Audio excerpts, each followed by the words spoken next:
কলকাতাতে এসে গেছে হ্যাপিনেস। কারণ কি, এখন আমি যে রাস্তাটা দাঁড়িয়ে রয়েছি সেটা হচ্ছে রিচি রোড, অর্থাৎ ম্যাটেক্স স্কোয়ারের পাশের যে রাস্তাটা সেটা দেখানোর চেষ্টা করবো। এখানে কিন্তু লাইট লাগানোর কাজ শুরু হয়ে গেছে।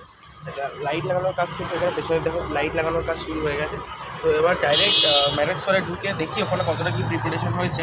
আর খুব শীঘ্রই ম্যাটেক্স স্কোয়ার ঠাকুর যেখানে তৈরি হচ্ছে সেখানে যাবো, দিয়ে দেখাবো সেখানে কীরকম ঠাকুর প্রস্তুতি চলছে। তো আমার চ্যানেলকে সাবস্ক্রাইব করে না, কারণ ইউটিউবে প্রথমবার কোনো ইউটিউবার দেখাবে যে ম্যাটেক্স স্কোয়ারে ঠাকুর কীভাবে তৈরি হচ্ছে আর কোথায় তৈরি হচ্ছে। চলো একবার ম্যাটেক্স স্কোয়ার পার্কে গিয়ে সরাসরি দেখাচ্ছি কতটা কী প্রস্তুতি হয়েছে। আর মাত্র বাকি হাতে গোনা 10টা দিন, এক্স্যাক্ট 10টা দিন পরেই কিন্তু মহালয়া। পেছনে দেখায় ম্যাটেক্স স্কোয়ারের প্যান্ডেলটা বেশ একদম শেষ মুহূর্তের প্রস্তুতি কিন্তু চলছে। ভেতরে কিন্তু জোর কদমে কাজ চলছে, এখানে বাটামের কাজ রয়েছে। চলো প্রথমেই কিছু সিনেম্যাটিক শট দেখে শুরু করি, আর তারপরে দেখাবো কীরকম কী ভেতরে কাজ চলছে আর কীভাবে কাজটা চলছে।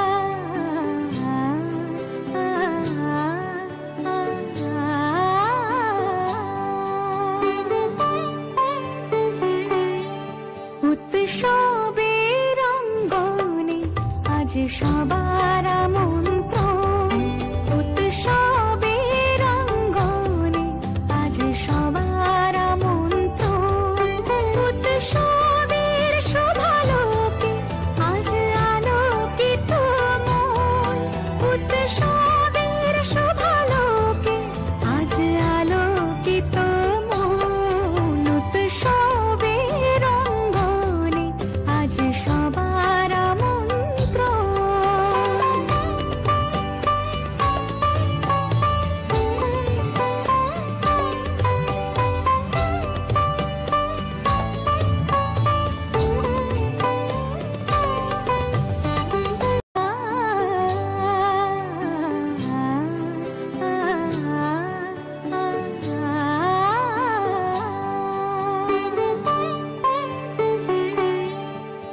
উৎসবের অঙ্গনে আজ সবার আমন্ত্রণ, উৎসবের অঙ্গনে আজ সবার আমন্ত্রণ, উৎসবের শোভালোকে আজ আলোকিত মন, উৎসবের শোভালোকে আজ আলোকিত মন, উৎসবের অঙ্গনে আজ থেকে ঠিক 11 দিন পরে, মানে 10 দিন পরে তো মহালয়া, আর 11 নম্বর দিনে কিন্তু এইখানে আপনার মাতৃ প্রতিমাকে ঠিক বসে থাকতে দেখবে। কারণ কি, মহালয়া রাতের বেলা কিন্তু মাতৃ প্রতিমাকে এখানে আনা হবে। ম্যাটেক্স স্কোয়ার মাতৃ প্রতিমাকে এই জায়গাটা থেকে ঢোকানো হয়, বুঝলো এই জায়গাটা বাঁশের পরিমাণটা কিন্তু কম রয়েছে। এই ব্যাপারগুলো কিন্তু পুরোটাই বাটামের ওপরে, মানে বাটামকে আগে এই শেপে করে লাগানো হয়েছে সামনে পেছনে, মানে ওই দিকটা থেকেও এই দিকটা থেকেও, তারপরে কিন্তু কাপড় মেরে এরকম একটা ডিজাইন আনা হয়েছে। সেম ওপরের ক্ষেত্রেও এই জায়গাটা ক্ষেত্রেও কিন্তু এই ওপরটা কিন্তু বুনে বুনে করা হয়, হাতে বুনে কিন্তু নানা বানান আমি দেখেছি। আর এই জায়গাটা কিন্তু ঝাড়বাতি বসবে, ওই ঝাড়বাতিটা কিন্তু এখানে তৈরি হচ্ছে। প্রত্যেকবার একটা ঝাড়বাতি থাকে, কোনোবারে বড় থাকে, কোনোবারে 3টে বড় বড় থাকে। এটা কিন্তু ম্যাটেক্স স্কোয়ারের স্পেশালিটি থাকে। কিন্তু এই বছর একটা অন্য ধরনের জিনিস দেখছি, এরকম কাঠের বাটাম দিয়ে কিন্তু এরকম ঝাড়বাতি মতো কোনোবারে বানানো হয় না। এবার কিন্তু সেটা দেখতে পাচ্ছি যে একটা ঝাড়বাতি মতো বাটাম দিয়ে বানানো হচ্ছে। এই জায়গাটা কিন্তু একটু বেশি ফাঁকা ফাঁকা লাগছে। এই জায়গাটা কিন্তু কিছু ইনস্টল করা হবে, ইনস্টলেশনের কাজ চলবে। নিচে কিন্তু বেশ অনেক কাজ চলছে, যেগুলো ওপরে গিয়ে ইনস্টল করা হবে। বড় জিনিসটা, যে জিনিস এখানে এই চেরা বাঁশ দিয়ে কিন্তু তৈরি করা হচ্ছে, বেঁধে বেঁধে খুবই সূক্ষ্ম কাজ, ভালোভাবেই কিন্তু করা হচ্ছে। ব্যাপারটা পুরো গোল, আর ওরকম অংশ কিন্তু ওদিকে রাখা যেগুলো ছোটো, আর এই জিনিসটা কিন্তু ওপরে উঠে যাবে। যখন প্রথমে সিনেম্যাটিক শট দেখিয়েছিলাম তখন কিন্তু দেখিয়েছিলাম ওপরে এরকমই কিন্তু স্ট্রাকচার রাখা রয়েছে, কিন্তু ওগুলো হাফ, কিন্তু এটা ফুল, মানে এটা তার উপরে উঠবে। মানে একটা যেরকম প্রত্যেকবার সাবেকিয়ানা ধরে রাখে ম্যাটেক্স স্কোয়ার, অমনি কিন্তু এবারও হচ্ছে কোনো একটা রাজবাড়ি বা মন্দিরের আদলে। এই জিনিস কিন্তু তাল গাছের বা খেজুর গাছের বা নারকেল গাছের যে অংশগুলো, সেই অংশগুলো কিন্তু এক্স্যাক্ট পাতা না, এইগুলো ওই গাছেরই এক্সট্রা, কিন্তু এগুলো এক্স্যাক্টলি পাতা না, এগুলো কিন্তু থিমের অংশ। আর একটু আগে সিনেম্যাটিক শটে একটা দেখিয়েছিলাম প্যাঁচা, ওরকম উডেন প্যাঁচা কিন্তু আমরা এই কোনো পুজো পার্বণ হলে মেলাতে বসে ওগুলো বিক্রি করে, ওগুলো দেখতে পাই। ওই প্যাঁচাটাও কিন্তু থিমের অংশ, ওরকম কিন্তু অনেক রয়েছে যেগুলো কাজে লাগানো হবে। যে একটু আগে সিনেম্যাটিক শটে দেখিয়েছিলাম, এই প্যাঁচাটাও কিন্তু এইবারে ম্যাটেক্স স্কোয়ারে 2024-এ থিমের একটা অংশ।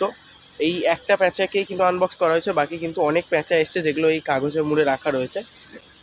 এটা একটা কিন্তু লেটেস্ট নিউজ যে এইরকম জিনিস কিন্তু দুর্গা পুজোতে ব্যবহার হয়, স্পেশালি ম্যাটেক্স স্কোয়ারের মতো সাবেকি পুজো যে এই জিনিসগুলো ব্যবহার করে, এতে কিন্তু যারা এই আর্টের সঙ্গে রিলেটেড তাদেরও কিন্তু খুব লাভ। দুর্গাপূজা আসছে, তোমরা কতটা খুশি?